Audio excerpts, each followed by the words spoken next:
Hello student, इस class में हम लोग एग्जाम्पल्स 2 को करने वाले हैं जो solve example auxiliaries and models का है। तो चलिए बिना देर करते हुए स्टार्ट करते हैं। सबसे पहले नीरज कहता है कि फादर मतलब पिताजी, there is an advertisement in the newspaper about a short term computer course. मतलब ये है कि न्यूज़पेपर में एक शॉर्ट टर्म कंप्यूटर कोर्स के बारे में विज्ञापन है। Dash I take it up, क्या मैं इसे जो है कर सकता हूँ। तो अपने पिताजी जी से रिक्वेस्ट कर रहा है, पूछ रहा है। तो इसका मतलब यहाँ पर आप फिल करेंगे मैं, तो यहाँ पर हो जाएगा मैं, मतलब पहले का पहला सही हो जाएगा।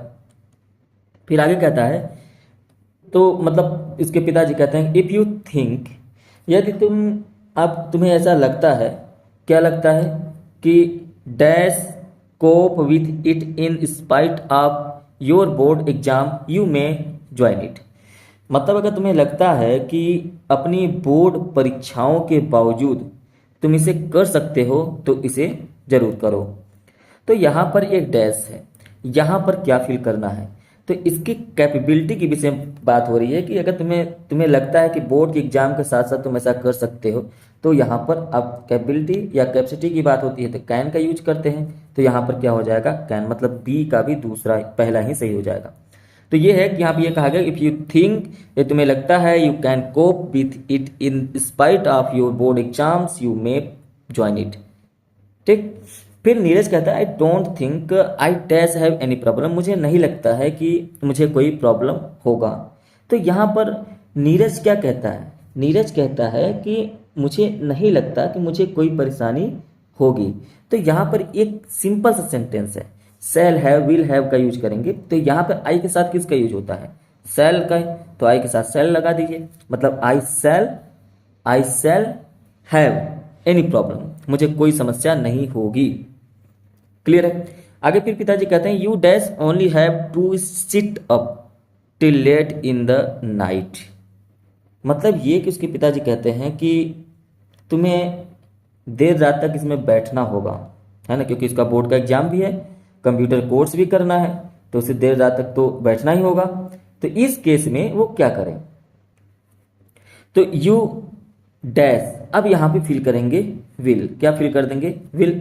You will only have to sit up till late in the last night, मतलब तुम्हें होगा, जब क्या करना होगा, विल हैव मतलब शैल हैव, विल हैव मतलब ऐसा करना होगा, है ना। तो यहां पर विल हैव का यूज होगा क्योंकि वी यू के साथ विल का यूज होता है। नॉर्मली सेंटेंस है तो आप यहाँ पे कहेंगे you will only have to sit up, मतलब तुम्हें देर रात तक जागना होगा, देर रात तक बैठना होगा। ये सही हो जाएगा विल। आगे कहा जा रहा है, नीरज क्या कहता है, फिर नीरज कहता है but father dash you give me 3000 rupees that I will have to deposit tomorrow. मतलब जो मुझे कल डिपॉजिट करना होगा, मुझे क्या आप 3000 रुपये दे सकते हैं। तो यहाँ पर जब आप रिक्वेस्ट कर रहे हो तो क्या ऑप्शन में देखिए क्या क्या है। ऑप्शन एक वुड है, एक शुड है, कैन है, मे है। आपको पता है कि मे का यूज भी आप रिक्वेस्ट के लिए करते हैं रिस्पेक्ट के साथ, कैन का भी यूज आप रिस्पेक्ट के साथ करते हैं, और जब कैन और मे नहीं उपलब्ध होता है तो आप वुड का यूज करते हैं। तो ऐसे केस में आप कैन, मे और वुड तीनों का यूज कर सकते हैं। लेकिन आप सेंटेंस पे एक बार नजर डालें, देखिए हर जगह कैन और शैल, विल, यहाँ पर भी विल, इसका मतलब यहाँ पर हम लोग क्या यूज करें, वुड करें, यहाँ पे फिल कर देंगे वुड।